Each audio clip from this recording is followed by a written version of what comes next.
ओम शांति जी। मेरा नाम लवली है और मैं पंजाब की रहने वाली हूँ। मैं आज आपके साथ कुछ अपना एक्सपीरियंस शेयर करना चाहती हूँ जो मेरे भाई से रिलेटेड है। एक्चुअली मेरे बड़े भाई की डेथ हो चुकी है 2 साल पहले।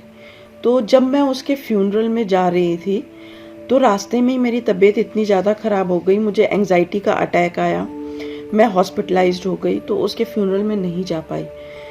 मगर 2-4 दिन में ही जब मुझे होश भी नहीं रहता था, मेरी हालत कंडीशंस बहुत ख़राब हो गई थी। तो जब मुझे होश भी नहीं रहता था तो वो मेरे सपने में आया और सपने में आके अपनी फ़ोटो से बाहर निकलता है वो। और बाहर निकल के उससे मैंने पूछा, भैया आप ऊपर कैसे गए, मैं जानना चाहती हूँ। तो उसने मुझसे बोला कि लवली ये सब हमें बताने की परमिशन नहीं है, मगर मैं जहाँ भी हूँ बहुत खुश हूँ और मैं एक लाइट की दुनिया में रहता हूँ।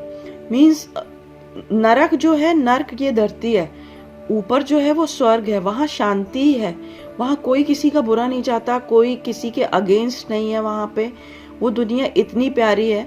जैसे हम स्कूल जाते हैं ना, स्टडीज करने जाते हैं और हम एक क्लास पास कर लेते हैं तो दूसरी क्लास में अपग्रेड होते हैं, वैसे ही हम इस जीवन में आए हैं अपनी परीक्षा, अपना उद्देश्य पूरा करने, अपने कर्मों को सही करने के लिए। तो हमें अपने कर्म को ठीक करना है ताकि हम जब ऊपर जाए तो हमें वो जिंदगी के फैसले ना लेने पड़े। मीन्स हमें इतना अपने लिए कठिन जीवन ना चुनना पड़े।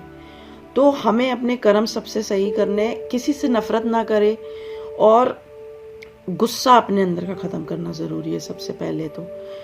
तो भाई आया और इतना बोल के, और मुझसे उसने बोला कि तूने अपनी हालत बहुत ज़्यादा ख़राब कर रखी है, सबने अपने आप को संभाल लिया मगर एक तू है जो अपने आप को संभाल नहीं रही, तेरे को अपने आप को खुद को संभालना पड़ेगा। तो उसके कहने के बाद मुझे थोड़ी सी शांति मिली कि हाँ वो जहाँ भी है सुखी है, खुश है, ठीक है।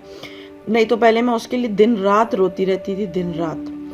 मगर जब वो चला गया तो थोड़ा सा मेरे अंदर थोड़ा सा बदलाव आया, मैं ठीक हुई थोड़ा सा, तभी मैं उसकी 13वीं में जा पाई। तो ऐसे वो मुझे सपने में बार बार आता है, मुझे हिम्मत देता है, मेरी खुशियों में शामिल होता है, ठीक है। मगर मुझे स्ट्रांग बनाया उसने।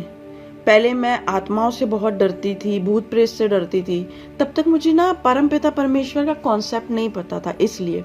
मगर जब से मेरे भाई की डेथ हुई है और उसने मुझे आके समझाया है, मुझे बार बार हिम्मत जब देता है, तो मुझे उनका प्रभु का कॉन्सेप्ट समझ आया।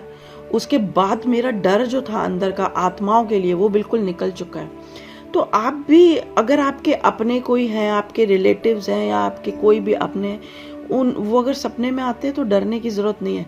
वो हमें हिम्मत देने आते हैं, वो हमारी परेशानी को दूर करने आते हैं। और अगर आप उनके वियोग में विलाप करते रहेंगे, रोते रहेंगे, तो उनको बहुत हर्ट होता है, उनको वो बहुत तकलीफ होती है। वो चीज़ देख के उनको बहुत ज़्यादा तकलीफ होती, तो वो ऊपर नहीं जा पाते, वो अपनी आगे की यात्रा भी नहीं कर पाते।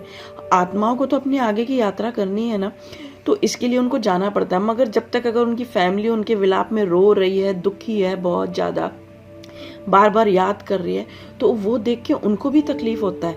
वो चाहते हैं हमारे सपने में आना, हमें बताना खुशी खुशी। मगर अगर आप खुश हैं तो वो आपके सपने में आएंगे सच्चे दिल से, अगर आप चाहोगे। मगर खुश रहना पड़ेगा उसके लिए, आपको दुखी ना रहिए। आप किसी की भी डेथ हो जाती है आपके रिलेटिव की, तो आप दुखी मत रहिए प्लीज़, क्योंकि उनको देख के भी हमें ना बहुत ज़्यादा तकलीफ होती है, वो अपनी आगे की यात्रा नहीं कर पाते। सेकंड इंसिडेंस मैं आपको जो बताऊंगी मेन जो है वो ये है, कुछ दिन होली के दिन, कुछ दिन पहले की बात है, जब मैं ऊपर पशु पक्षियों को खाना डालने गई थी ऊपर टेरेस पे, तो एक चील ने मेरे सर पे पंजा मारा आके। और जब चील ने पंजा मारा तो मुझे नेगेटिविटी, वैसे बोलते हैं कि चील अगर पंजा मारता है तो डेथ हो जाती है कुछ दिनों में उस व्यक्ति की। तो मैंने किसी से भी पूछा भी था कि डेथ का, तो उन्होंने मुझे बताया कि अगर और सिम्टम्स आपको दिखते हैं डेथ के तो हाँ ये पॉसिबिलिटी है, मगर इसका हम पॉजिटिव वे में भी ले सकते हैं अगर आपको डेथ के और कोई सिम्टम्स नहीं दिखे हैं। तो मेरी आदत है कि मैं रात को अपने मार्गदर्शक आत्मा के लिए लेटर लिख कर सोती हूँ। जब भी सोती हूँ तो मैं एक लेटर लिख के सोती हूँ। मेरे जो क्वेश्चंस होते हैं, मेरा जो दुख होता है, मेरा जो खुशियाँ होती है, मैं उनको सब लिख के सोती हूँ। और वो अब लॉ ऑफ अट्रैक्शन जो होता है उसको कहते हैं लॉ ऑफ अट्रैक्शन। तो रात को सोने से पहले सच्चे दिल से आप अपने मार्गदर्शक से क्वेश्चन कर सकते हैं, परमपिता परमेश्वर से क्वेश्चंस कर सकते हैं कि मेरी लाइफ में ये हो रहा है, वो हो रहा है।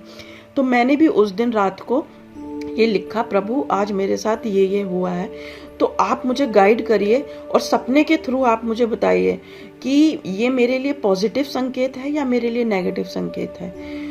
और मुझे वो सपना याद रहना चाहिए, क्योंकि कई बार हम सपने भूल जाते हैं। हाँ जी, तो मैं सोई हूँ जब, तो मुझे कोई सपना नहीं आया। 5 बजे के अराउंड मेरी नींद खुली और मैंने तब फिर से बोला, हे मेरे मार्गदर्शक आत्मा, मुझे सपना नहीं आया, प्लीज़ मुझे बताइए कि मेरे लिए क्या है, वो साइन क्या है जो उन्होंने, चील ने मेरे सर में पंजा मारा है, या मेरी डेथ होने वाली है या कुछ और है। तो मेरी उस टाइम नींद लग गई। और जब मेरी नींद लगी है तो मेरा भाई मेरे सपने में आया और उसने पूरे फ्लोर पे, पूरी दीवारों पे उसने कैंडल्स ही कैंडल्स, और इतने प्यारे प्यारे कैंडल्स उसने लगाए हैं जैसे इस दुनिया में है ही नहीं वो कैंडल्स। लाइटें जो होती है दिवाली वाली, उसने वो लाइट्स लगाई, पूरी रोशन ही रोशन कर दिया हर जगह उसने। मतलब जमीन को भी पूरा रोशन कर दिया, पूरी दीवारों को भी रोशन कर दिया। कुछ टाइम उसने मेरे साथ स्पेंड किया खुशी खुशी। और जब वो जाने लगा तो उसकी आंखों में आंसू थे, मेरी भी आंखों में आंसू थे। और मैंने उससे बोला, भैया मैं आपके साथ जाना चाहती हूँ। तो उसने मुझे बोला रोते हुए, लवली तेरा जाने का अभी समय नहीं आया, तुझे अभी यहीं रुकना पड़ेगा। और उसने इतना बोला और मुझे किस किया और वो चला गया। मैं जब सुबह उठी हूँ मैं इतनी खुश थी कि मुझे मेरे मार्गदर्शक ने, मेरे प्रभु ने मुझे सपना दिया और वो सपना मुझे बिल्कुल याद है अच्छे से। तो अगर आप सच्चे दिल से परमपिता परमेश्वर से आप आग्रह करेंगे, उनसे बोलेंगे कि हाँ आपके ये पूरी होनी चाहिए, तो वो पूरा होगा, बिल्कुल होगा।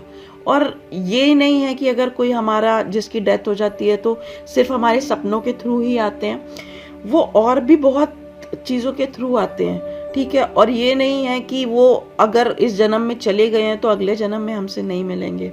हमारा हर जन्म में उनसे किसी ना किसी तरह का कनेक्शन रहता है।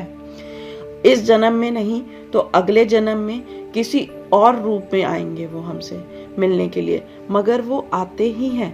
तो आप प्लीज अफसोस मत करिए। और मैं बहुत खुश हूं कि मैं आज ब्रह्म कुमारी में आके आपके सामने ये वीडियो शेयर कर पा रही हूँ। मैं एक्चुअली निधि जी हैं, एक उनका चैनल है पाथ ऑफ पीस और पाथ ऑफ हैप्पीनेस के नाम से, उनसे जुड़ी हुई हूँ। और उनके थ्रू मैं बीके सोनम जी से जुड़ी, जिन्होंने मुझे ये मौका दिया आज इस चैनल में आने के लिए और आपके साथ शेयर करने के लिए। अगर कोई भी ऐसा और इंसिडेंस होगा मैं आपके साथ शेयर करूँगी। और आपसे आग्रह करती हूँ कि आप अपने किसी जाने के वियोग में अफसोस मत करिए, ठीक है। उनके लिए अच्छा सोचिए, प्रेयर कीजिए, अपने लिए प्रेयर कीजिए, अपने अपनों के लिए प्रेयर कीजिए जो चले गए आपको छोड़ के। वो आपसे ज़रूर मिलेंगे, अभी नहीं तो अगले जन्म में मिलेंगे, मगर ज़रूर मिलेंगे। नमस्ते।